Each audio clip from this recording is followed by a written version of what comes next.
Dr. S. Jaishankar, the Indian Minister of External Affairs, stressed that during the darkest times of Sri Lanka, it was India that stepped forward to help. We are actually able to surprise even ourselves by the extent of our achievements. And the natural beneficiaries of this are actually the countries around us.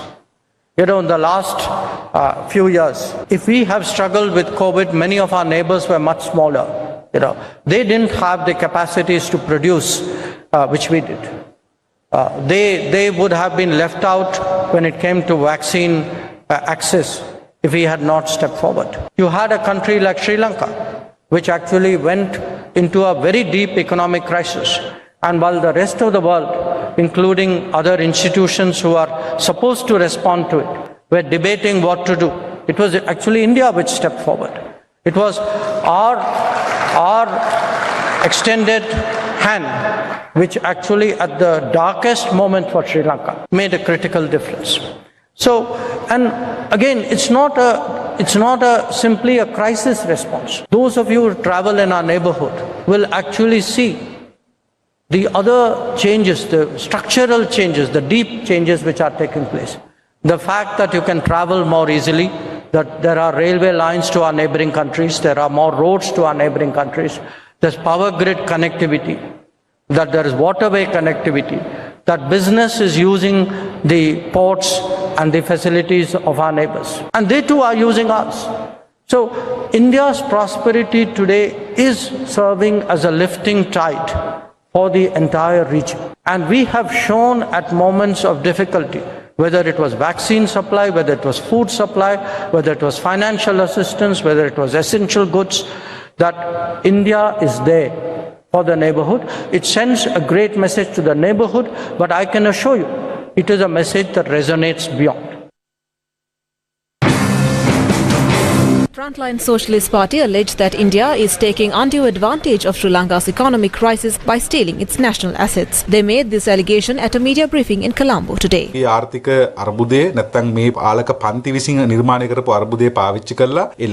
India has used the economic crisis, or in other words, the crisis created by the ruling elite, to claim ownership of a large portion of our national assets simply by using the $3.9 billion they loaned out to us. They're on a mission to claim the north and the east. There are plans to evict around 18,000 families by now. Many ancient fishing villages, including Samudragama and Vijitapura, will be wiped out with over 3,000 families. This is merely a start. A power transmission grid is being developed between India and Sri Lanka.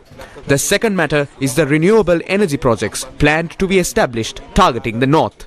We witnessed the CEB entering into agreements with Adani in the recent past. The Electricity Act is being amended to fulfill the rest of these requirements. A plan is underway to lay an oil pipeline from India to Sri Lanka. On the surface, it may seem like an attempt to supply oil at a lower cost. But that is not the case. Sri Lanka's market is smaller than even some of India's major cities. There is no need to invest in such a massive project. What is being attempted is to claim the ability to supply oil to vessels of other nations. There is a natural gas and crude oil deposit around the Mannar Basin.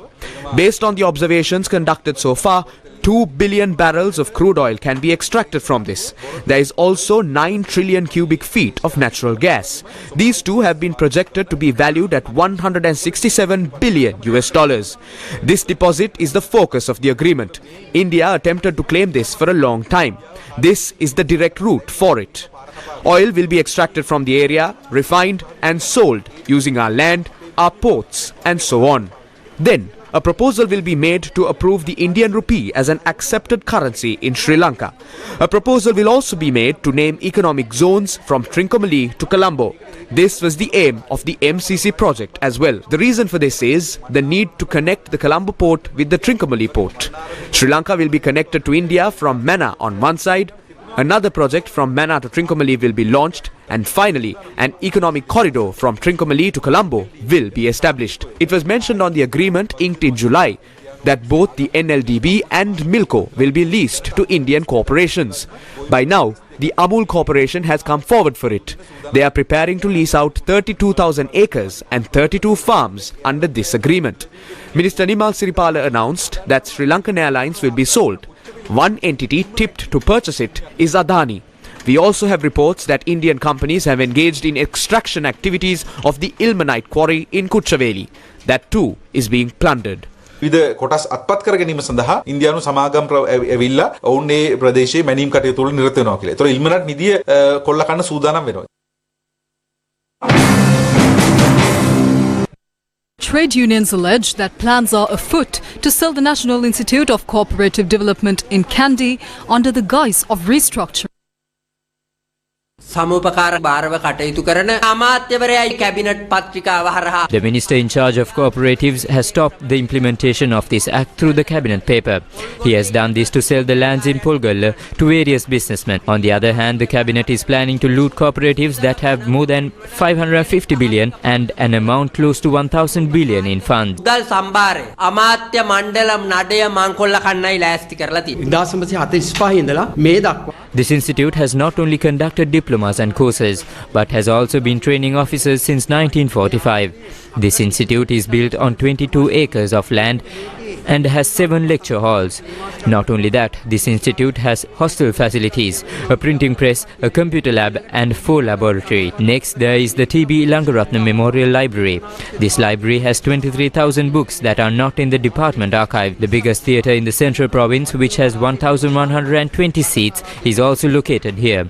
We are going to lose all this, including the education the institute provides because of this decision. දැන් මේක තමයි අපිට අහෝසියට යන අධ්‍යාපනයත් එක්කම කොල්ලපිටියේ තියෙන සම්පකාර ජාතික මණ්ඩලයට මේ They are planning to hand over the education operations to the Kolpiti Cooperatives Board. They have no environment to operate this and no lecturers as well. Therefore, all these programs will have to be cancelled. We urge the President, Prime Minister and the Cabinet to reverse this decision. ගෞරවයෙන් ඉල්ලා සිටිනවා ඔබ ගත්තු තීන්දුව ආපස්සට ගන්න.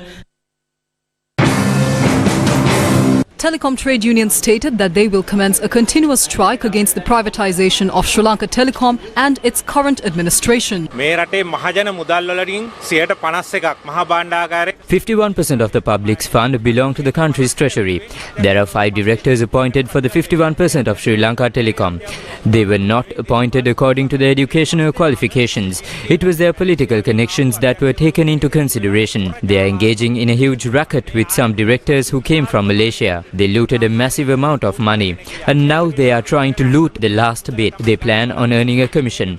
We request the President to immediately remove these 5 directors from their posts. Also, the chairman you appointed is not at all suitable to hold the post.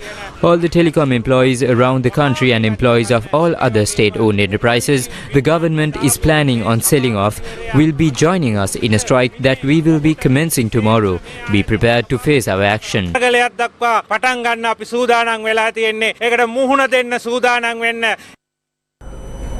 The functional agreement for the operation of the China-Sri Lanka Joint Research and Demonstration Center for Water Technology was signed between Chinese Academy of Sciences, China, Ministry of Water and Supply and Estate Infrastructure Development and the University of Peradeniya.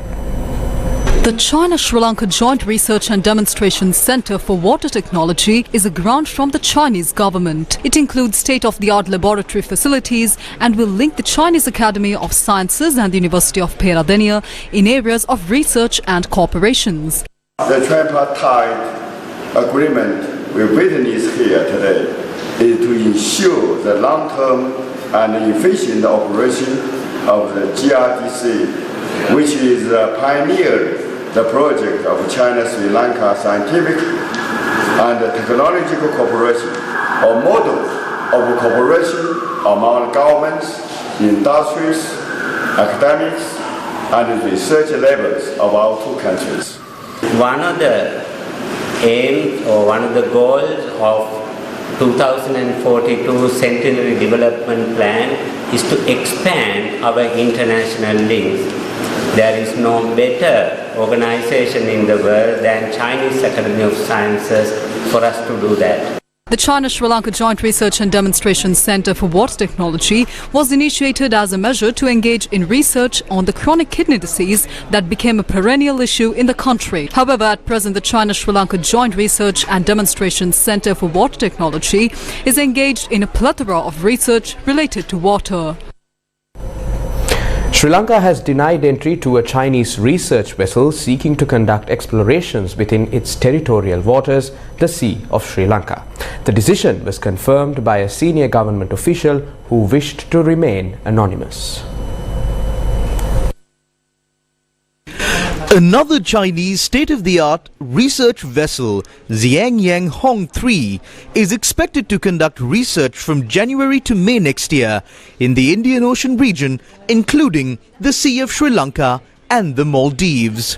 According to media reports, China has formally requested permission for the research vessel to conduct operations from Sri Lanka and the Maldives. However, according to a recent report by the Hindustan Times, India has registered its strong objection to the vessel's planned activities, urging both island nations to deny entry.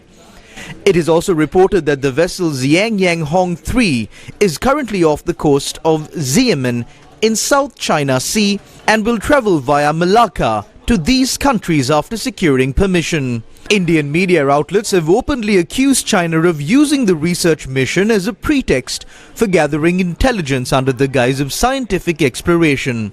The situation is further complicated by the recent political change in the Maldives, where the newly elected president, Mohammad Muizzu, has reportedly requested the departure of Indian military personnel stationed in the country.